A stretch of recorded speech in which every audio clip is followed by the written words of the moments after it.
আল্লাহ তাবারাকা ওয়া তাআলার অশেষ মেহেরবানি, অনুগ্রহ, দয়া কোরআনে কারীমের তাফসীরের মজলিসে তিনি আমাদেরকে বসার তৌফিক দান করেছেন। এই জন্য অন্তরে গভীর থেকে মহান মালিকের দরবারে শুকর আদায় করি, বলি আলহামদুলিল্লাহ। রাসূলুল্লাহ সাল্লাল্লাহু আলাইহি ওয়াসাল্লামকে আল্লাহ তাআলা দুনিয়াবাসীর সামনে আদর্শ বানিয়ে, উসওয়া বানিয়ে পাঠিয়েছেন। আল্লাহ তাআলার ঘোষণা মোতাবেক রাসূল কারীম সাল্লাল্লাহু আলাইহি ওয়াসাল্লামের জীবনের প্রতিটা বিষয়ে, প্রতিটা ক্ষেত্রে আমাদের জন্য আদর্শ আছে, উসওয়া আছে, নমুনা আছে, শিক্ষা আছে, তালিম আছে, যে কোনো বিষয়ে। তো নবীজির জীবনে যত কিছু ঘটেছে, ছোট বা বড়, সব কিছু থেকেই আমাদের জীবন সফল করার জন্য, আমাদের জীবনকে সুন্দর করার জন্য উপাদান আমরা নিতে পারব। আজকে যে সূরা তেলাওয়াত করেছি, সূরা দুহা, পূর্ণ সূরাটাই তেলাওয়াত করেছি, এখান থেকেও নিতে পারবো ইনশাআল্লাহ। এবং জীবনের খুব গুরুত্বপূর্ণ একটা শিক্ষা এখান থেকে নিতে পারবো। সেটা কি? সেটা হচ্ছে যে প্রতিটা মানুষের জীবনে, দুনিয়াতে জোয়ার আসে এবং ভাটা আসে। কারো জীবন একই গতিতে চলে না। শুধু জোয়ার থাকবে জীবনে, সেটা হবে না। আবার শুধু ভাটাই থাকবে, সেটাও হয় না। জোয়ারও আসে, ভাটাও আসে। মানুষ বেশিরভাগ ক্ষেত্রেই নেতিবাচক চিন্তাটাকে বেশি নেয়। যে কোনো বিষয়ে নেগেটিভ যে বিষয়টা, এটা তাকে বেশি প্রভাবিত করে। এই জন্য জীবনের যদি কখনো ছন্দপতন হয়, ভাটা আসে, কোনো এমন একটা ঘটনা ঘটে যায় যেটা অপ্রত্যাশিত ছিল, ভালো লাগার মতো ছিল না, পেরেশান হওয়ার মতো ছিল, তো এই ঘটনা থেকেই নিজের সব কিছুকেই চিন্তা করা শুরু করে। এক ঘটনা দিয়ে নতুন করে সব কিছুকে বোঝার চেষ্টা করে, নেগেটিভ ঘটনা দিয়ে। এখান থেকেই একটা রেজাল্ট আউট করার চেষ্টা করে, ফলাফল বের করার চেষ্টা করে।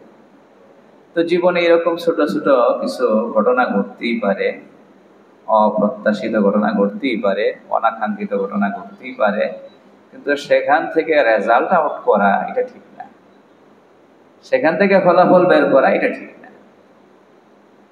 রাসূল কারীম সাল্লাল্লাহু আলাইহি ওয়াসাল্লাম প্রকাশ্যে নবুয়ত লাভ করার পর এমন কিছু হালাত সামনে আসে, ঘটনা সামনে আসে, যে প্রেক্ষাপটে নবীজির মন কিছুটা একটু খারাপ যাচ্ছিল। সেই সাথে মুশরিক যারা ছিল, অবিশ্বাসী কাফের যারা ছিল, তারাও নিন্দা করার মতো কিছু সুযোগ এবং কিছু পয়েন্ট তাদের হাতে এসে গিয়েছিল, তারা নিন্দা করতে শুরু করেছিল। তাফসীরে কিতাবে কয়েকটা ঘটনার কথাই বলা হয়। এক হচ্ছে যে রাসূল কারীম সাল্লাল্লাহু আলাইহি ওয়াসাল্লাম অসুস্থ হয়ে পড়েছিলেন, শারীরিকভাবে তিনি অসুস্থ ছিলেন কয়েকদিন। 2 রাত অথবা 3 রাত, 2 রাত অথবা 3 রাত তাহাজ্জুদে দাঁড়াতে পারেন নাই। রাসূল কারীম সাল্লাল্লাহু আলাইহি ওয়াসাল্লামের সারা জীবনের আমল ছিল তিনি তাহাজ্জুদে লম্বা সময় কিয়াম করতেন, কোরআনে কারীম থেকে তিলাওয়াত করতেন। আসলে তাহাজ্জুদ ওইটাই, এটার মধ্যে আলাদা মজা, যে তাহাজ্জুদ লম্বা সময় নিয়ে হবে, সেখানে তিলাওয়াত চলতে থাকবে। তো আমরা কিন্তু সুযোগ থাকার পরে অনেকে এটা করি না। যারা তাহাজ্জুদের জন্য জাগি, তারাও যদি 1 ঘন্টা সময় হাতে পাই, অল্প সময়ের মধ্যে কয়েক রাকাত নামাজ পড়ে বাকি বসে বসে জিকির করি, অন্য আমল করি।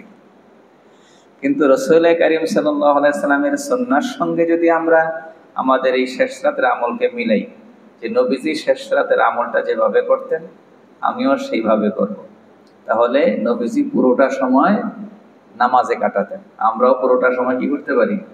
নামাজে কাটাতে পারি। এটা যাদের সামর্থ্য আছে, লম্বা সূরা যেগুলো মুখস্থ আছে সেগুলো পড়তে পারি, আবার একই সূরা বারবার পড়া যায়, এক সূরাকে আপনি বারবার পড়তে পারতেছেন। এভাবে করে নামাজের কিয়ামকে লম্বা করার সুযোগ আছে, রুকু লম্বা করার সুযোগ আছে, সেজদা লম্বা করার সুযোগ আছে। রুকু এবং সেজদায় তাসবিহের পাশাপাশি নবী সাল্লাল্লাহু আলাইহি ওয়াসাল্লাম কিছু দোয়া পড়তেন, সেগুলো আমরা পড়তে পারি, সেজদায় দোয়া পড়তে পারি। তাহলে একটা লম্বা সময় কেটে যাবে কিসের ভেতরে? নামাজের ভেতরে। ওটার দ্বারা জীবনে আলাদা পরিতৃপ্তি আসে। যাদের সন্ধ্যা রাতে একটু তাড়াতাড়ি শোয়ার সুযোগ হয়, তারা সেই সুযোগটা নিতে পারি আমরা। রাসূল সাল্লাল্লাহু আলাইহি ওয়াসাল্লামের এটা সারা জীবনের অভ্যাস ছিল। অসুস্থতার কারণে 1 রাত, 2 রাত অথবা 3 রাত তিনি শেষ রাত্রে জাগতে পারেননি। নবীজি সাল্লাল্লাহু আলাইহি ওয়াসাল্লাম তাহাজ্জুদের নামাজে যে তেলাওয়াত করতেন, সেটা একদম ছোট আওয়াজে ছিল না যে কেউ শুনবে না, একটু উচ্চ আওয়াজে ছিল যে আশপাশের লোকেরা আওয়াজ শুনতে পাবে। ওই রকম তেলাওয়াত নিজের অন্তরকে বেশি আলোড়িত করে, প্রভাবিত করে যদি একটু আওয়াজ করে হয়। এটাও কিন্তু আমাদের শেখার একটা জিনিস। রাসূল সাল্লাল্লাহু আলাইহি ওয়াসাল্লাম সাহাবাদেরকেও এভাবেই শেখাতেন। একদিন নবী সাল্লাল্লাহু আলাইহি ওয়াসাল্লাম শেষ রাত্রে, তিনি তো শিক্ষক ছিলেন, আমলেরও শিক্ষক, তো আবু বকর সিদ্দিক রাদিয়াল্লাহু তাআলা ঘরের পাশে গেলেন, কান পেতে শোনার চেষ্টা করলেন তাহাজ্জুদের তেলাওয়াত শোনা যায় কিনা। আবু বকরের শুনতে পাননি। এরপরে ওমরে ফারুক রাদিয়াল্লাহু তাআলা ঘরের দিকে অগ্রসর হলেন। কিছু দূর যেতেই, মানে ঘর থেকে খানিকটা দূরে থাকতেই ওমরে ফারুক রাদিয়াল্লাহু তাআলা তেলাওয়াতের আওয়াজ শুনছেন। তেলাওয়াত করছেন কোথায়? নামাজে। পরদিন ফজরের নামাজের পর রাসূল কারীম সাল্লাল্লাহু আলাইহি ওয়াসাল্লাম অভ্যাস মোতাবেক বসতেন। আবু বকর রাদিয়াল্লাহু তাআলাকে বললেন যে গত রাতে তাহাজ্জুদের সময়ে আপনার ঘরের পাশে গিয়ে দাঁড়ালাম, তেলাওয়াতের আওয়াজ তো শুনলাম না। আবু বকর সিদ্দিক রাদিয়াল্লাহু তাআলা তিনি বলেন, আসমাআতু মান নাজাইতু, আমি আস্তে তেলাওয়াত করেছি, কারণ যাকে শোনানোর জন্য তেলাওয়াত করেছি তিনি আস্তে তেলাওয়াত করলেও শোনেন। যুক্তি তো ঠিক আছে আপন জায়গায়। আল্লাহকে শোনানোর জন্য কি আওয়াজ করে তেলাওয়াত করতে হবে না? কিন্তু শুধুই যুক্তির নাম কি হয় না, দিন হয় না, ইসলাম হয় না। আল্লাহ এবং আল্লাহ রসুলের যেখানে যা তালিম, সেটাই দিন। রাসূল কারীম সাল্লাল্লাহু আলাইহি ওয়াসাল্লাম আবু বকরকে বললেন, তোমার যুক্তি আপন জায়গায় ঠিক আছে, কিন্তু আমি বলছি ইরফা সাওতাক, তোমার আওয়াজটাকে আর একটু উঁচু করো, আর একটু বড় করে পড়ো। ওমর, তুমি এত জোরে কেন পড়তেছিলে? ইয়া রাসূলুল্লাহ, আমার নিয়ত ছিল দুইটা। এক হলো আমার তেলাওয়াত শুনে যারা ঘুমিয়ে আছে পরিবারের সদস্য, তারাও যদি জেগে তাহাজ্জুদে দাঁড়িয়ে যায় ভালোই হয়। আমার তেলাওয়াত শুনে অন্যরাও জাগবে, তারাও নামাজে দাঁড়াবে, এক নিয়ত। আর আরেক নিয়ত হচ্ছে কোরআনের আওয়াজ যত দূর যাবে এতটুকুন এরিয়ার মধ্যে শয়তান থাকবে না। যুক্তি এটাও কি ঠিক? রাসূল কারীম সাল্লাল্লাহু আলাইহি ওয়াসাল্লাম একটু কারেকশন, একটু সংশোধনী দিলেন, বললেন যে না, এত উচ্চ আওয়াজে না, তোমার যুক্তি ঠিক আছে, কিন্তু এত উচ্চ আওয়াজে না, আর একটা ছোট করে। তাহলে সুন্নাহটা পাওয়া গেল না, নবীজির তালিম থেকেও পাওয়া গেল।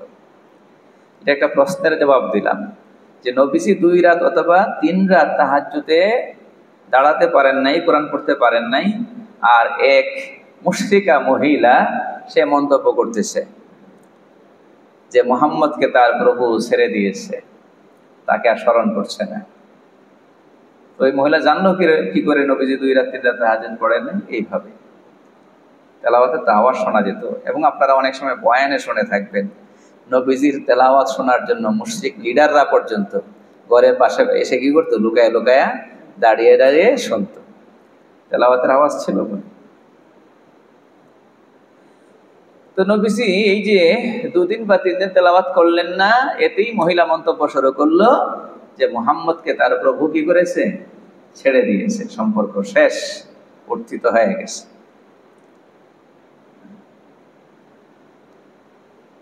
আর এক বর্ণনায় এভাবে এসেছে যে ওহী নাজিল হওয়া সূচনা যখন হয়, এর কিছুদিন পর ফাতরাতুল ওহী, ওহীর একটা বিরতি ছিল। এখন বিরতি কত দিনের সেটা তো নবী সাল্লাল্লাহু আলাইহি ওয়াসাল্লাম জানেন না। জিবরাইল আসেন না, নবীজি অপেক্ষায় আছেন, আসেন না, অপেক্ষায় আছেন, আসেন না, লম্বা বেশ কিছুদিন কেটে গেছে। তো এই যে একটা বিচ্ছিন্নতা, নবীজি সাল্লাল্লাহু আলাইহি ওয়াসাল্লাম মানসিকভাবে একটু পেরেশান হয়ে গেলেন, কেন জিবরাইল আসতেছে না, কেন আসতেছে না, কেন আসতেছে না।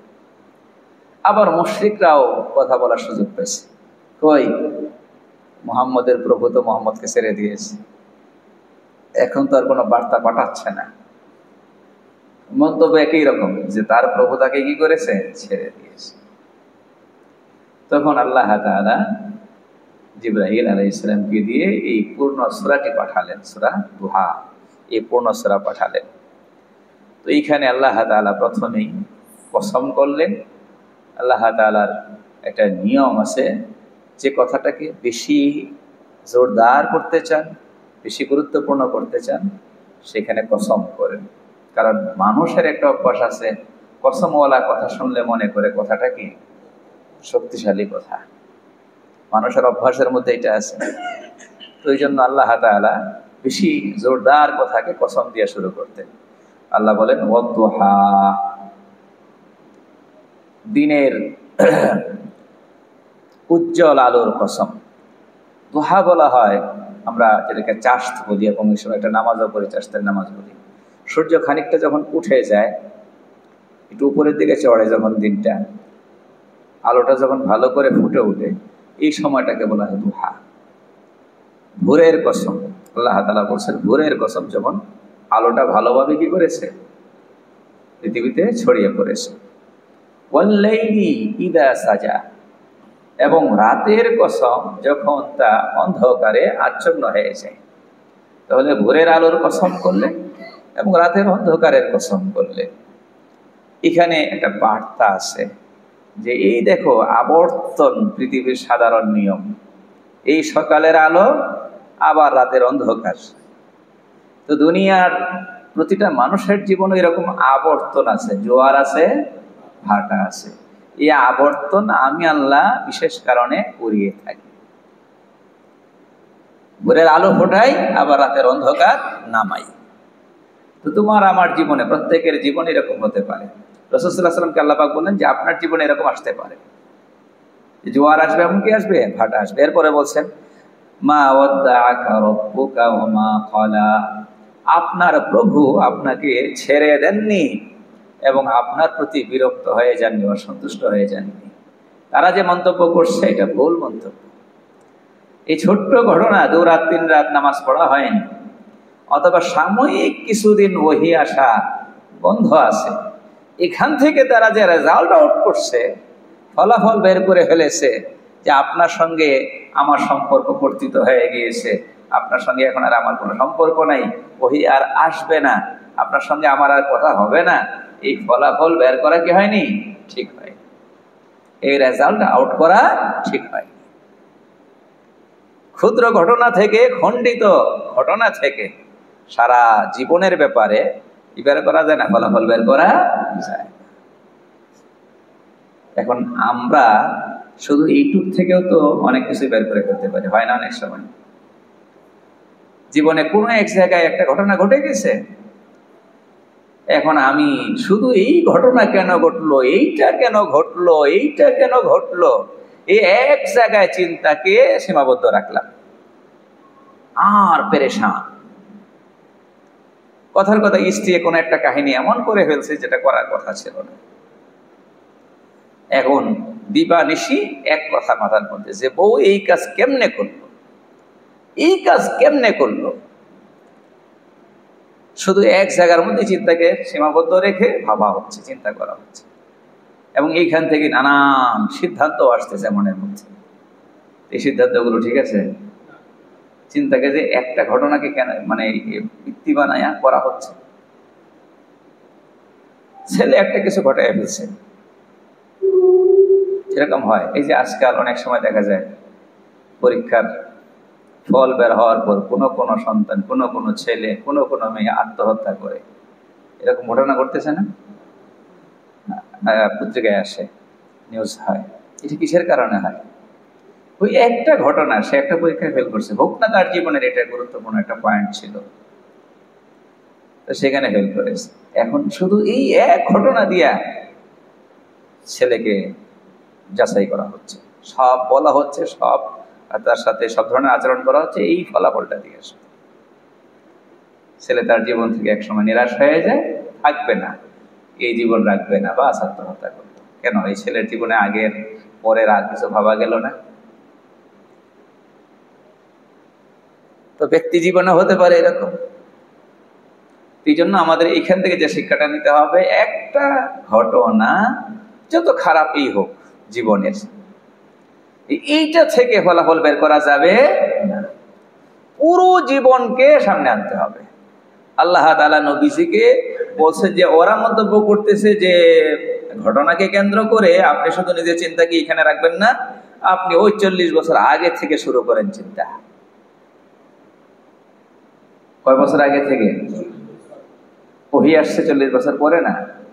তো আপনার জীবনের একেবারে শুরুটা সেটাও দেখেন, এর পরের ধাপগুলো দেখেন, বর্তমানটাও দেখেন। মাঝখানে 2-4 দিন অসুস্থ ছিলেন, 15 দিন ওহি আসেনি, এই 2-4 দিনের ব্যাপারকে আপনি সবকিছুর মানে ফলাফল বের করার জন্য সব মূল কিছু মনে করবেন না। ওয়ালাল আখিরাতু খায়রুল লাকা মিনাল উলা, ওয়ালাল আখিরাতু খায়রুল লাকা মিনাল উলা। নবী, আমি কিছু আপনার জন্য মূলনীতি বলে দিচ্ছি, আপনার জীবনের মূলনীতি। আপনার আখিরাত এটা দুনিয়ার চেয়ে উত্তম হবে। এই যে দুনিয়ার জীবন, এটা যেভাবেই হোক কেটে যাবে, সামনে যেটা আছে উত্তম আর উত্তমই হবে সেটা। এটার এক ব্যাখ্যা হলো এই দুনিয়ার জীবনের চাইতে পরকালের জীবন উত্তম হবে, এটা তো সহজ ব্যাখ্যা। তার আর এক ব্যাখ্যা হলো হালাতে উলা, পূর্ববর্তী অবস্থা, এর চাইতে হালাতে আখিরা যেটা হবে, পরবর্তী হালাত যেটা হবে সেটা ভালো হবে। মানে আপনার বিগত দিনের চাইতে অনাগত দিন ভালো হবে, যত দিন যায় পরবর্তী দিন তত ভালো হবে। বোঝাতে পারিনি মানে? আমরা অনেক সময় বলি কি, যায় দিন ভালো যায়, এই কথা ঠিক আছে, ক্ষেত্র বিশেষ বা সামগ্রিকভাবে দুনিয়ার অবস্থাটা এরকম। কিন্তু একজন মানুষ যখন ইমানের লাইনে, আমলের লাইনে অগ্রসর হতে থাকে, তার ব্যক্তি জীবনটা ভিন্ন হয়। বিগত দিনের চেয়ে অনাগত দিনগুলো কি হতে থাকে? সুন্দর হতে থাকে। রাসূল কারীম সাল্লাল্লাহু আলাইহি ওয়াসাল্লামকে আল্লাহ পাক বলে দিয়েছেন, আপনার যতদিন গিয়েছে তার চেয়ে যতদিন সামনে আসতে থাকবে ভালো হতে থাকবে, ভালো হতে থাকবে। সুতরাং মন খারাপের কিছু নেই, ছোট্ট ঘটনাকে কেন্দ্র করে মন খারাপ করবেন না। ওয়ালাসাউফা ইউতিকা রাব্বুকা ফাতারদা, অচিরেই আপনার রব আপনাকে এমন কিছু দান করবেন যে আপনার মন খুশিতে ভরে যাবে। এটার ব্যাখ্যায় হাদিস আসছে, রাসূল কারীম সাল্লাল্লাহু আলাইহি ওয়াসাল্লাম একদিন উম্মতের চিন্তায় পেরেশান ছিলেন। ইব্রাহিম আলাইহিস সালামের কথা স্মরণ করলেন, তিনি উম্মতের জন্য কতটা ব্যথিত হয়ে আল্লাহর কাছে দোয়া করেছেন। ঈসা আলাইহিস সালামের কথা স্মরণ করলেন, তিনি আল্লাহর কাছে নিজের উম্মতের ব্যাপারে ফরিয়াদ করছেন। তো ওই কথাগুলো স্মরণ করে নিজেও নিজের উম্মতের জন্য পেরেশান হয়ে দোয়া করতেছিলেন যে আল্লাহুম্মা উম্মতি, আল্লাহুম্মা উম্মতি, আয় আল্লাহ আমার উম্মতের কি অবস্থা হবে, আমার উম্মতের কি অবস্থা হবে। হাদিসের শব্দ হলো, এটা বলছিলেন ওয়াবাকা, এবং নবীজি তখন কাঁদতে শুরু করেছিলেন, নবীজির কান্না আসছিল, উম্মতের কথা বলছিলেন আর কাঁদতেছিলেন। তখন আল্লাহ তাআলা জিবরাইল আলাইহিস সালামকে পাঠিয়ে দিলেন, ইযহাব ইলা মুহাম্মদ ওয়া রাব্বুকা আ'লাম। জিবরাইল, আপনি মুহাম্মদের কাছে যান, আমি কিন্তু সব জানি, আমি আল্লাহ সবই জানি, তারপরেও গিয়ে জিজ্ঞাসা করেন, ফাসালহু মা ইউবকিকা, কাঁদছে কেন আমার হাবিব সাল্লাল্লাহু আলাইহি ওয়াসাল্লাম, তাকে জিজ্ঞাসা করেন, কারণ কিন্তু আমার জানা আছে, তারপরেও জিজ্ঞাসা করে। বা তাহু জিবরাইল আলাইহিস সালাম ফাসালাহু, কারণ জিজ্ঞাসা করছে, ইয়া রাসূলুল্লাহ আপনি কেন কাঁদছেন, আল্লাহ জানতে চেয়েছেন। বা আখবারাহু রাসূলুল্লাহ সাল্লাল্লাহু আলাইহি ওয়াসাল্লাম বিমা ক্বালা ওয়া হুয়া আলাম, নবী সাল্লাল্লাহু আলাইহি ওয়াসাল্লাম বললেন যে আমি আমার উম্মতের জন্য কাঁদছি, আল্লাহ তো ভালোই জানেন। জিবরাইল গিয়ে আবার আল্লাহকে শুনিয়েছে যে উম্মতের পেরেশানিতে, উম্মতের চিন্তায় কাঁদছেন। আল্লাহ তাআলা তখন জিবরাইলকে বলেন, ইযহাব ইলা মুহাম্মদ ফাকুল ইন্না সানুরদিকা ফি উম্মাতিক, ইন্না সানুরদিকা ফি উম্মাতিক। জিবরাইল যান মুহাম্মদ সাল্লাল্লাহু আলাইহি ওয়াসাল্লামের কাছে গিয়ে এই কথাটা বলে আসেন যে আপনার উম্মতের ব্যাপারে আমি আপনাকে সন্তুষ্ট করব, আপনার উম্মতের ব্যাপারে আপনাকে আমি রাজি করে দেব, আপনি সন্তুষ্ট হয়ে যাবেন, রাজি হয়ে যাবেন, এতটুকুন করবো আপনার উম্মতের জন্য। ওয়ালা নাসুকুক, আপনার মন খারাপ থাকে, মন খারাপ হয়, এমনটা আমি করবো না। এখানে আরো একটা হাদিস স্মরণ করলে কথাটা পূর্ণতা পাবে যে একদিন জিবরাইল আলাইহিস সালামকে, হাদিসে জিবরাইলের নাম আসেনি, আল্লাহ তাআলা একজন ফেরেশতাকে পাঠিয়েছেন নবীর কাছে। সম্ভবত জিবরাইল আলাইহিস সালামকে পাঠিয়েছেন, যেহেতু তিনি আসতেন বেশি। এসে বলছেন যে মুহাম্মদ সাল্লাল্লাহু আলাইহি ওয়াসাল্লামকে কি ইখতিয়ার দেন যে আমি তার উম্মতের অর্ধেককে জান্নাত দিয়ে দিব, কিন্তু এই সুরত যদি অবলম্বন করে তাহলে সুপারিশের সুযোগ থাকবে না। আর দ্বিতীয় অপশন হলো যে আমি নিচে থেকেই তার উম্মতকে জান্নাতে 50% দিয়ে দেবো, এরকম না, তাকে সুপারিশের সুযোগ দেব, সুপারিশ করে যতটুকু মঞ্জুর করাইতে পারে, যে পরিমাণ মঞ্জুর করাইতে পারে ওই পরিমাণ জান্নাতে যাবে। বলেন দেখি আমাদের জন্য কোনটা সুবিধাজনক? এক হলো নবীজির সুপারিশ থাকবে না, আল্লাহ তাআলা নিচে থেকে এই উম্মতের 50% জান্নাতে, 50% জাহান্নামে দিয়ে দেবে। আর এক হলো আল্লাহ তাআলা এটা করবেন না, বরং নবী সাল্লাল্লাহু আলাইহি ওয়াসাল্লামকে সুপারিশের ইখতিয়ার দিবেন, সুযোগ দিবেন, সুপারিশ করেন, যা মঞ্জুর করাইতে পারেন জান্নাতে নিয়ে যাবেন। কোনটা সুবিধাজনক? সুপারিশ হলাটা না। নবীজি বলেন ফাখতারতু শাফাআহ, আমি এই সুপারিশের যে অপশনটা আছে এটা আমি মঞ্জুর করছি, এটা গ্রহণ করছি, এটাতে আমি সম্মত হয়েছি যে আল্লাহ আমি সুপারিশের সুযোগটা চাই। তাহলে এখানে 50%-এর কোনো কি নেই, এখানে সীমাবদ্ধতা নেই। তবে সাথে একটা শর্ত জুড়ে দেওয়া হয়েছে, ওয়াযালিকা লিমান মাতা লা ইউশরিকু বিল্লাহি শাইআন। আমি যে সুপারিশ করতে পারবো এই সুপারিশটা একটা শর্তের সাথে, এই সুপারিশের সুযোগটা এই থাকবে আল্লাহর তরফ থেকে, একটা শর্ত যুক্ত থাকবে। সেটা হলো উম্মতের যারা শিরক করে নেই, আমি কেবল তাদের জন্য সুপারিশ করি। আর যে সমস্ত উম্মত শিরকের গুনাহ আমলনামায় নিয়ে আসবে তাদের জন্য সুপারিশ করতে পারবো না। এটা কিন্তু অত সহজ কথা না, এটা খুদ কোরআনেই তো আছে। নূহ আলাইহিস সালামের ছেলের জন্য নূহ আলাইহিস সালাম সুপারিশ করছিলেন যে আল্লাহ আমার ছেলেটাকে কিস্তিতে উঠানোর হুকুম অনুমতি দিয়ে দেন।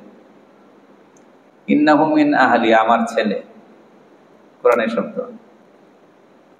আল্লাহ তাআলা বলেন ইন্নাহু লাইসা মিন আহলিক, সে তোমার ছেলে না। আচ্ছা বলেন দেখি, ছেলে না মানে এটা কি সমাজের মানুষ মনে করছিল নূহ আলাইহিস সালামের ছেলে, আর নূহ আলাইহিস সালামের স্ত্রী অন্য কারো কাছ থেকে গ্রহণ করছেন, নাউযুবিল্লাহ, এমন নাকি? কারণ রাওয়ায়াতে পরিষ্কার আছে, মা বাগাত ইমরাতুন নাবিয়্যিন কত, কোন নবীর স্ত্রী বেঈমান থাকতে পারে কিন্তু ব্যভিচারিণী ছিল না। তাহলে নূহ আলাইহিস সালামের ছেলে যে নূহ আলাইহিস সালামের ছেলে ছিল, এতে কোনো কি নেই, সন্দেহ নেই। কিন্তু আল্লাহ বলছে তোমার ছেলে না, এর মানে ঔরসজাত সন্তান, এর মধ্যে সন্দেহ নেই, কিন্তু যেহেতু শিরকের সঙ্গে লিপ্ত আমি আল্লাহ ত্যায্য করে দিয়েছি, এখন আর তোমার নাই। তো তাহলে বোঝা গেল ঔরসজাত সন্তান হওয়ার পরেও নবীর সাথে সম্পর্ক থাকে না। কি করলে? শিরক। বুঝতে পেরেছেন? নবীর উম্মত, সেই সাথে ঔরসজাত সন্তান। উম্মত নিজের সন্তানকে উম্মত না বলেন? উম্মত, সেই সাথে ঔরসজাত সন্তান, কিন্তু শিরিকের গুনায় লিপ্ত, কাটা, সন্তান নাই আসে। এই জন্য আমাদের সতর্ক থাকার জায়গা এটা, শিরকের গুনায় যেন আমল নামায় যুক্ত না হয়েছে। কিন্তু দুঃখজনক সত্য হলো, এই উম্মত যেভাবে করে শিরকের সঙ্গে যুক্ত হচ্ছে, যেভাবে করে আজকাল পীরের নামে, মাজারের নামে শিরকের সঙ্গে যুক্ত হচ্ছে, মনে হয় যে মানুষ তার বিবেকটাকেও বিক্রি করে দিয়েছে, বিবেকটাও মনে সাথে নেই, এমন সব কাজ করতেছে। তো আল্লাহ তাআলা আমাদেরকে হেফাজত করে। তো আল্লাহ তাআলা নবীজিকে সুসংবাদ শোনালেন যে আপনার প্রভু আপনাকে সন্তুষ্ট করে দেবেন ইনশাআল্লাহ, উম্মতের ব্যাপারে আপনাকে সন্তুষ্ট করবেন। আল্লাহু আকবার। এরপরে নবীজিকে আল্লাহ তাআলা সূত্র শিখালেন যে ক্ষুদ্র ঘটনা দিয়ে সবকিছু বিবেচনা না করে পুরো জীবন, সামগ্রিক জীবনকে সামনে রাখো। আমি তোমাকে ছেড়ে দিয়েছি, তারা মন্তব্য করতেছে, আসলে ছেড়ে দিয়েছি নাকি জীবনের শুরু থেকে শেষ পর্যন্ত ধাপে ধাপে আমি শুধু অনুগ্রহই করেছি, সব সামনে আনো। এরপরে আল্লাহ বলছেন, আলাম ইয়াজিদকা ইয়াতীমান ফাআওয়া, আমি কি আপনাকে এতিম পাইনি? এরপরে আমি তো আশ্রয় দিলাম। ওই একেবারে ফার্স্টে নিয়ে গেছেন জীবনে শুরু, যে আপনি তো এতিম ছিলেন, আমি ছেড়ে দিই কেমনে আপনাকে? কখন ছেড়ে দিয়েছিলাম? কখন ছেড়ে দিয়েছিলাম? মায়ের পেটে ছিলেন, বাবার ছায়া আগেই চলে গেছে, বাবা নাই, মারা গেছে বাবা। আমি ছিলাম, বাবা ছিল না। এরপরে জন্মের পরে মা 6 বছর বয়সে দুনিয়া থেকে চলে গেল, মা নাই, অসহায়। তখন তো আমি সহায় ছিলাম। দাদা লালন পালন করতেছিল, 8 বছর বয়সে দাদাও চলে গেলেন। এরপরে চাচা আবু তালিব, সে লালন পালন করে, চাচা হয়ে লালন পালন করে। এগুলো তো আমার প্রতিপালন ব্যবস্থার ছায়া ছিল, আমি তো বুঝছি, আমি ছেড়ে দিলাম করবে। চাচা ঈমান আনে নাই, কিন্তু জীবন দিয়ে ভাতিজাকে হেফাজত করছে, সুরক্ষা দিয়েছে, সহযোগিতা করেছে। মক্কার পুরোটা সময় নবীজির কষ্টের ছিল, নির্যাতনের ছিল, জুলুম আর নির্যাতন চলতেই ছিল। সেখানেও এই চাচা শেষ পর্যন্ত ছিল না। হিজরতের অল্প আগে চাচা দুনিয়া থেকে চলে গেছে, আবু তালেব। তখন পরিস্থিতি আরো জটিল হয়ে গেছে, আর মক্কায় থাকার মতোই অবস্থা নেই। আল্লাহ বলেন, তখন আমি নতুন রাস্তা করে দিলাম, মদিনায় হিজরতের সুরত করে দিলাম, রাস্তা করে দিলাম। মদিনায় হিজরত করলেন, সেইখানেও আপন তো কেউ নেই, কিন্তু আমি মদিনাবাসীর মনকে ওরকম তৈরি করে দিলাম। তারা জীবন দিয়া, জান দিয়া, প্রাণ দিয়া, সব দিয়া, অর্থ দিয়া, সম্পদ দিয়া আপনাকে এবং আপনার সাহাবী যারা ছিল সবাই কি করেছে? সহযোগিতা করেছে। তো আমি আপনাকে কবে ছেড়ে দিয়েছি? আলাম ইয়াজিদকা ইয়াতীমান ফাআওয়া, সামগ্রিক জীবনকে সামনে আনেন, ছোট্ট ঘটনা কেনা। ওয়াজাদাকা দাল্লান ফাহাদা, এরপরে আপনার কাছে কোনো জ্ঞান ছিল না, বিদ্যা ছিল না, আপনি কল্যাণ অকল্যাণ জানতেন না। আমি আল্লাহ তাআলা দুনিয়ার কোন শিক্ষকের দ্বারস্থ আপনাকে করিনি, কোন শিক্ষকের দুয়ারে গিয়ে আপনাকে ধর্ণা দিতে হবে, শিখতে হবে, পড়তে হবে, আমি সেটা করিনি। আমি আল্লাহ তাআলাকে নিজের তরফ থেকে বিদ্যা দিয়েছি, ইলম দিয়েছি, এবং এতটা দিয়েছি, উতীতু ইলমাল আউয়ালিনা ওয়াল আখিরিন। নবীজি পরবর্তীতে বলেছেন যে আল্লাহ তাআলা আমাকে পূর্ববর্তী এবং পরবর্তী সকল মানুষের সমান জ্ঞান আল্লাহ তাআলা আমাকে দান করেছেন। তা আমি তো দিলাম আত্মিক জ্ঞান, আত্মিক জিনিস, সেটাও দিয়েছি, আত্মিক সম্পদ। ওয়াজাদাকা আইলাম ফাআওনা, আপনাকে নিঃস্ব পেয়েছিলাম, আমি আপনাকে অমুখাপেক্ষী করেছি, ধন দিয়েছি আপনাকে, ধন ছিল না, আপনি নিঃস্ব ছিলেন। এটার এক সহজ ব্যাখ্যা তো এটাই যে নবীজি ইতিম ছিলেন, কিছুই ছিল না। তো প্রথম দফায় সম্পদ আসছে হলো খাদিজা রাদিয়াল্লাহু আনহার সম্পদ। খাদিজা রাদিয়াল্লাহু আনহা বিয়ের আগেই একজন বিশ্বস্ত মানুষ খুঁজতেছিলেন, মুহাম্মদ রাসূলুল্লাহ সাল্লাল্লাহু আলাইহি ওয়াসাল্লামকে খুঁজে পেয়েছেন, তার হাতে পুঁজিগুলো তুলে দিয়েছেন যে আমার এই মালে ব্যবসা করুন, লাভ আপনিও পাবেন আমিও পাব। তো তখন থেকে নবীদের হাতে পয়সা আসা কি হয়, শুরু হয়, সেই ব্যবসা সূত্র ধরে। এটা তো এক ব্যাখ্যা। এরপরে খাদিজা রাদিয়াল্লাহু আনহা নিজের সমস্ত সম্পদ একসময় বিয়ের পরে নবীদের হাতে তুলে দিয়েছে, এটা এক ব্যাখ্যা। আরেক ব্যাখ্যা হলো আপনাকে আসল ধনে ধনী বানিয়ে দিয়েছি। আসল ধনে ধনী কোনটা? নবীজি অন্য হাদিসে বলছেন যে সম্পদ বেশি হলে, টাকা পয়সা বেশি হলে ধনী হয় না, ওয়ালাকিন্নাল গিনা গিনান নাফস। অন্তরে যদি ধন থাকে তাহলে এই মানুষটা ধনী হয়। প্রকৃত ধন কোনটা? যেটা কই থাকে, অন্তরে থাকে। আল্লাহ তাআলা আমাদের এইটা নসিব করেন। এটা বড় জরুরি জিনিস। যে পর্যায়ে আছি, যদি অন্তরে আল্লাহ তাআলা প্রাচুর্য না দেন তাহলে কিন্তু হবে না, যতই হয় হবে না। আমাদের দেশে দেখেন, আপনারা চিন্তা করে দেখেন, এই দুর্নীতি যারা করে তারা তো জানে আখিরাত যদি মনে করেন তাদের বিশ্বাস থেকে বাইরেও থাকে, পরকাল যদি বিশ্বাসে নাও থাকে, অন্তত এইটুক তো জানে যে আমরা যেভাবে পয়সাটা কামাই করতেছি অবৈধভাবে, দুনিয়ার বিচারে ওইটা সম্মানজনক না, আমাদের সন্তানদের জন্য সম্মানজনক না। এটুক তো জানে কি জানে না? যে কোনো সময় বিপদ আসতে পারে, এটাও তো জানে। আসে যে তাদের চোখের সামনে দুর্নীতিবাজদের উপর, এটাও তো জানে। তো সবই তো জানে, তাহলে কোন অপারগতার কারণে, কোন সীমাবদ্ধতার কারণে তারা আবার এই একই রাস্তায় হাঁটতে থাকে, দুর্নীতি করে পয়সা বানাইতে থাকে?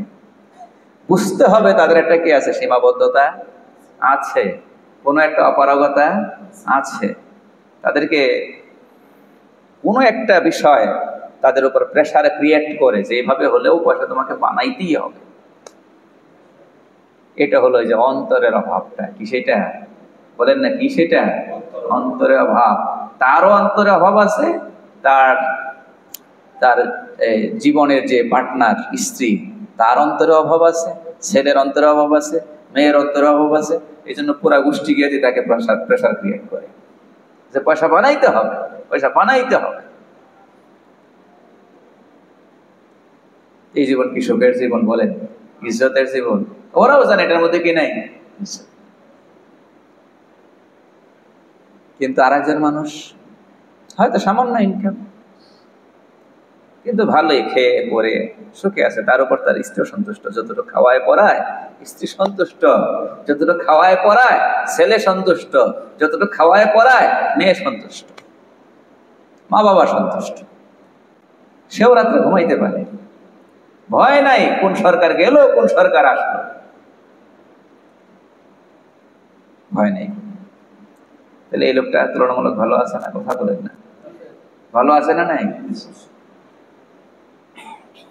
এটা হলো অন্তরের প্রাচুর্য, অন্তরকে ভাব মুক্ত করা। এটা নিয়ামত, এটা ঈমান ছাড়া আসে না, এটা আখিরাতের ভয় ছাড়া আসে। তো রাসূল কারীম সাল্লাল্লাহু আলাইহি ওয়াসাল্লামকে আল্লাহ পাক সেটাও বললেন যে দেখেন এই জগতের সাথে তো আপনাকে সম্পর্কযুক্ত করছে, অন্তরের যে একটা ধন আছে এটার সাথে তো আপনাকে যুক্ত করছে, সম্পর্কযুক্ত করছে, আপনাকে ধনী বানাইছে। এবং নবীজি অন্তরের জগতে সবচেয়ে বড় ধনী ছিল।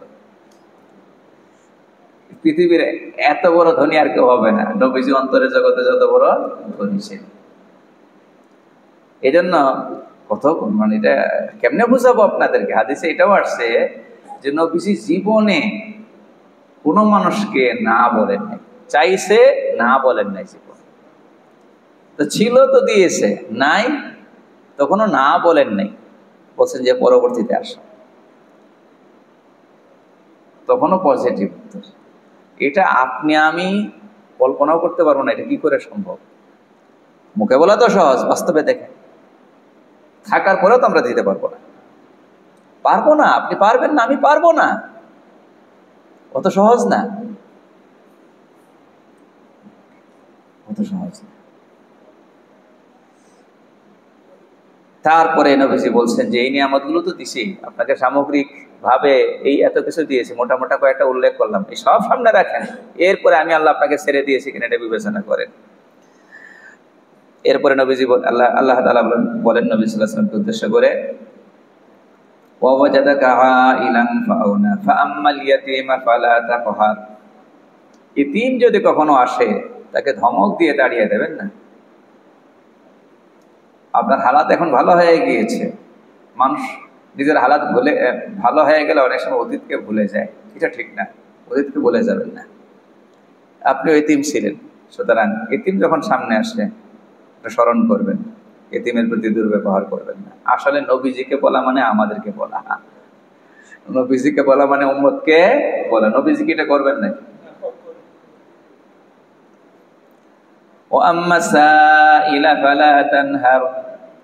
আর যদি কখনো ভিক্ষুক আসে ধমক দিয়ে তাড়িয়ে দেবেন না।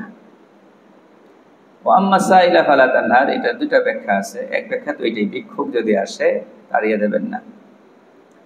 তাফসিরের যে কিতাবগুলো লম্বা বড় কিতাব, সেখানে বেশ কিছু কথাবার্তা এখানে আনা হয়েছে। একটা চমৎকার কথা আছে পূর্বসূরীদের উক্তি, যে ভিক্ষুকরা মূলত আসলে আখেরাতের কুলি। ভিক্ষুকরা আখেরাতের কি কুলি? কুলি ছিলেন তো, মাল টানে, কি করে মাল টেনে নেয় না। আপনি রেল থেকে নামছেন বা বিভিন্ন জায়গায় আছে, আপনার মালগুলো বহন করে নিয়ে যাবে, ওটা কয়েক টাকা দিবেন। তো এই ভিক্ষুকরা হচ্ছে আপনার আমার আখেরাতের কুলি। আপনার আমার মাল দুনিয়া থেকে আখেরাতে পৌঁছানোর দায়িত্ব তারা নিচ্ছে। তো ভিক্ষুকরে যে টাকা দিলেন এটা আপনি ফিরে পাবেন কোথায়? আখেরাতে। তো দুনিয়া থেকে আখেরাতে ট্রান্সফার করার অন্য কোনো ব্যবস্থা ছিল না, সে করে দিল ব্যবস্থা। তো এই জন্যই সাহাবাদের মধ্যে দানের গুণটা অনেক বেশি ছিল, তারা খুব দান করতে পারত, বিষয়টা বুঝতেন ওইভাবে। সাহাবাদের আপনি যদি দেখেন সাহাবাদের ঘটনাগুলো, দেখবেন যে তারা খুব অকাতরে, এই যে অকাতরে যে একটা কথা আছে সেটা তাদের মধ্যে ছিল, অকাতরে তারা দান করতে পারত। আর এখন আমাদের বর্তমান মুসলিম সমাজে আমি নিজের জরিপ থেকে দেখছি আর কি, যে আমরা যারা কিছু নফল করি, দেখা যাবে নফলগুলো কিন্তু এই যে শারীরিক আবাদতের মধ্যে সীমাবদ্ধ। নফল মানে নফল নামাজ, নফল মানে নফল একটু তেলাওয়াত, একটু জিকির, নাকি একটু তাসবিহাত। নফল বলতে আজকাল অনেকে রোজাও রাখে, বাকি সব এই নফল বলতে শারীরিক। তো আর্থিক লাইনে নফলটা খুব নাই বললেই চলে। অনেকে তো ফরজ যাকাতটা ঠিক মতো কি করে না, হিসাব করে আদায় করে। ফরজ আদায় না করে আপনি নফল করলেন, এটা তো কোনো হইল না। এক ভদ্রলোকের ব্যাপারে শুনেছিলাম যে উনি কিছু দান খয়রাত করতেন মসজিদ মাদ্রাসায়, কিন্তু যাকাত দিতেন না। তাহলে এটা হলো, এটা তো হলো যে নফল ফরজ নামাজ পড়ে না, 5 ওয়াক্তের, মাঝে মধ্যে তাহাজ্জুদ পড়ে, ইশরাক করে, আমল করে। ওটা যেমন নাকি হাস্যকর ব্যাপার, এটাও তো কি হাস্যকর। ফজর পড়ে না, জোহর পড়ে না, আসর পড়ে না, কিন্তু কি পড়ে? তাহাজ্জুদ পড়ে, ইশরাক পড়ে। তো এইরকম ভদ্রলোকও আছে যে বেচারা প্রতি বছরই হয়তো কয়েক কোটি টাকা কি আসবে, যাকাত বাবদ আসবে, এটা আদায় করে না। বছরে মসজিদ মাদ্রাসায় 2-4-5 লাখ টাকা, 10 লাখ টাকা, 20 লাখ টাকা দিয়ে দিয়েছে, মসজিদ মাদ্রাসাওয়ালারাও তো খুশি, দোয়া করে দিয়েছে। কিন্তু ভিতরে খবর যারা জানে তারা জানে যে বেটার উপর কি আসে? যাকাত আসে, লক্ষ লক্ষ টাকা, কোটি টাকা যাকাত, সেটা দিচ্ছে না। এরকম বাস্তবতা আছে না নেই? কথা বলেন না। তো এটা বুঝতে হবে, এই সম্পদ আমি আপনি রেখে যাব, নিয়ে যেতে পারবো না। নিয়ে যাওয়ার রাস্তা এটাই, ওখানে ওভাবে কি করতে হবে? পৌঁছাইতে হবে। এই জন্য আল্লাহ রাস্তায় যারা চায়, সেটা ব্যক্তি হোক বা প্রতিষ্ঠান হোক, বুঝতে হবে এটা আমার টাকায় আমার জন্য আখেরাতে পৌঁছানো কি করতেছে, ব্যবস্থা।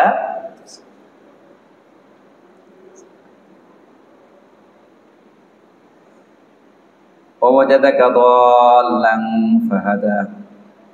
তারপরে কোথায়? ওয়া আম্মা সাইলা ফালা তানহার ওয়া আম্মা বিনি'মাতি রাব্বিকা ফাহাদিস। আচ্ছা, এখানে আরেকটা ব্যাখ্যা বলছিলাম, ওয়া আম্মা সাইলা ফালা তানহার, সেটা হলো বিশেষ করে আলেমদের সাথে যুক্ত।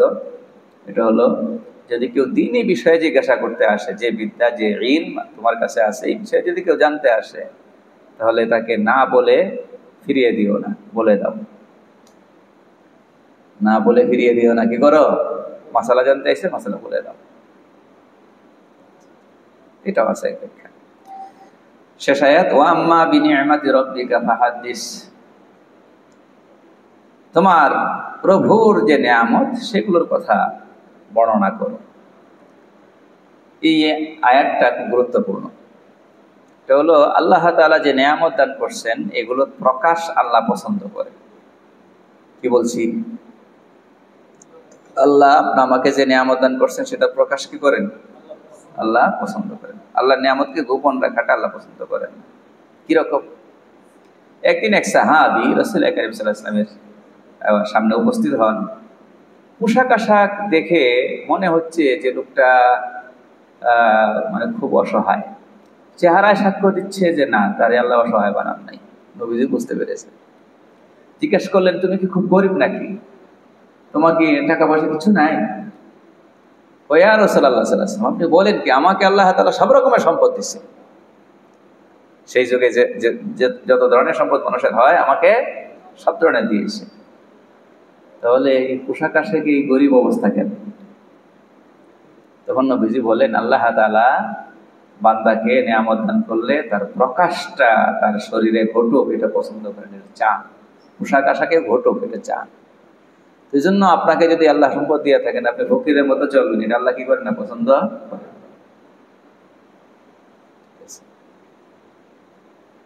হ্যাঁ, আবার অহংকার করাও যাবে না। কি করা যাবে না? অহংকার করা যাবে না। ওটা ওইভাবে নিতে হবে যে আল্লাহর নিয়ামতকে আমি গোপন করবো না, আল্লাহর নিয়ামতকে প্রকাশ করবো। এরপরে আরো কিছু নিয়ামত আছে যেগুলো আত্মিক। যেমন আপনি এই যে আমরা শুরুতে আলোচনা করলাম তাহাজ্জুদের সালাত, তাহাজ্জুদের নামাজ, আপনি রাতে তাহাজ্জুদ পড়েন, এখন এটা প্রকাশ করতে পারবেন কিনা? আপনি জিকির করেন লম্বা সময়, এটা বলতে পারবেন কিনা? আপনি প্রতিদিন একটা লম্বা সময় তেলাওয়াত করেন, এক পারা তেলাওয়াত করেন, এটা বলতে পারবেন কিনা? মানে নিজের আমলের কথা। আমলও আল্লাহ তাআলার নিয়ামত কিনা? আমল তাওফিক ছাড়া করা যায়? এটা বলা যাবে কিনা? তো এইটা বলা যাবে শর্ত সাপেক্ষে, কারণ ওখানে রিয়ার আশঙ্কা বেশি। রিয়া এবং সুমআ দুইটা শব্দ আছে আরবিতে। রিয়া মানে হচ্ছে দেখানো, আর সুমআ মানে হচ্ছে শোনানো। এই দুইটাই খারাপ। রিয়া এবং সুমআ দুটাই কি খারাপ, মারাত্মক গুনাহ। রিয়া কোনটা? মানুষের চোখের সামনে দেখানো নিয়ত করে আমল করা, এটা হচ্ছে রিয়া। বুঝাতে পারি নাই মনে হয়। মানুষের চোখের সামনে করতেছে, নিয়তেই কি দেখানো। তো এই টাইমে আপনি নামাজ পড়েন না, বা এত লম্বা নামাজ পড়েন না, কিন্তু যেহেতু লোকেরা আপনার দিকে তাকায় আছে, নতুন আত্মীয়ের বাড়িতে গেছেন, সবাই যেন মনে করে আপনি অনেক বড় দিনদার, অনেক বেশি নামাজ কালাম করেন, এই জন্য একেবারে সবার সামনে দাঁড়ায় গেছেন, লম্বা নামাজ পড়তেছেন। এটা আপনার অভ্যাসের নামাজ না। আজকে পড়তেছেন কেন?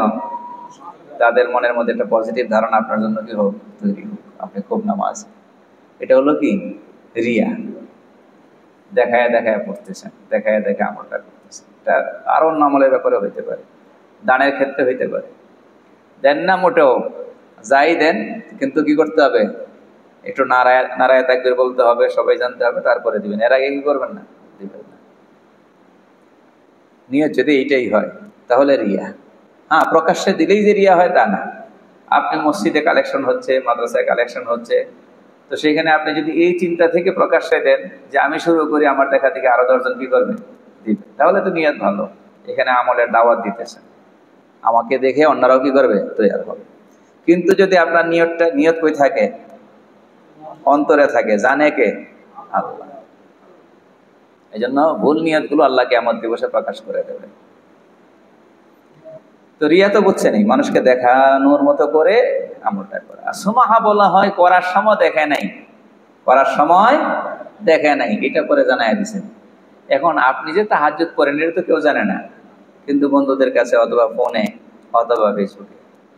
তা আসলে শেষ রাত্রে নামাজ পড়ার মধ্যে কি যে এক শান্তি। গতকালকে তো ভাবছিলাম 2-4 রাকাত পরেই শুয়ে যাব, পরে এমন ভালো লাগতেছিল, একেবারে ওই 10 রাকাত পড়ছি, 12 রাকাত পড়ছি, তাও লম্বা সময় নিয়ে। আর মোনাজাত, মানে এমন মোনাজাত ভিতর থেকে দিল থেকে আসছে, চোখে পানি, সব মিলে খুব ভালো লাগছে।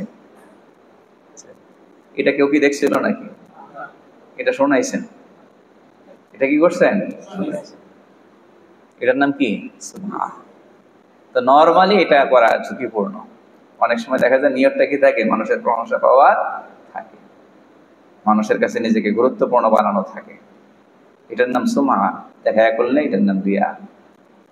হ্যাঁ, এইটা আপনি বলতে পারবেন কোথায়?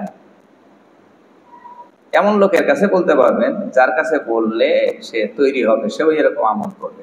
আপনার অধীনস্থ লোক, যাদের ব্যাপারে আপনার একটু দায়িত্ব আছে, তাদেরকেও আমলের লাইনে উঠানো।